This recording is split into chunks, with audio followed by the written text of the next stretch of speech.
Buenos días, papitos de la Institución del Valle. Buenos días, mis queridos niños. Hoy vamos a aprender los sonidos de la naturaleza. Marquito va de campamento con su familia. Un día, papá y mamá invitaron a Marquito a pasear por el bosque. Había muchas hojas secas y Marquito le encantó ese sonido. Papá y mamá le explicaron y le dijeron que era el sonido de las hojas secas que habían caído de los árboles.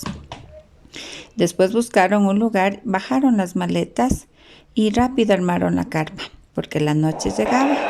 Empezó a soplar el viento y Marquito dijo que era. Papá le explicó que era el sonido del viento que daba en la carpa.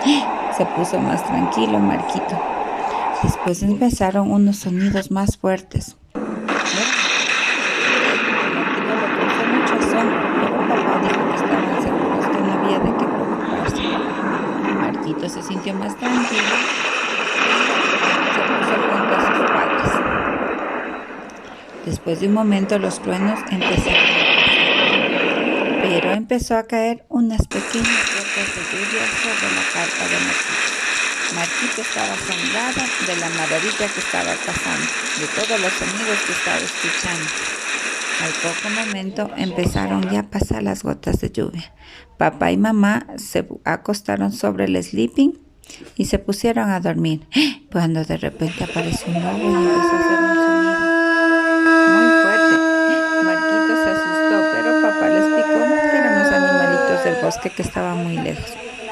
A Marquito le pasó el susto y cayó la noche. Todos se quedaron dormidos profundamente. Al despertar, los pajaritos cantaban de la felicidad. Papá y mamá alzaron la carpa y pronto ya iban a retornar.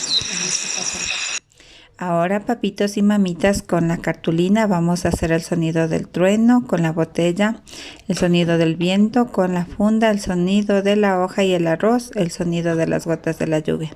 Después vamos a recortar pedacitos de hoja y vamos a pegar sobre la hoja que está. Un feliz día.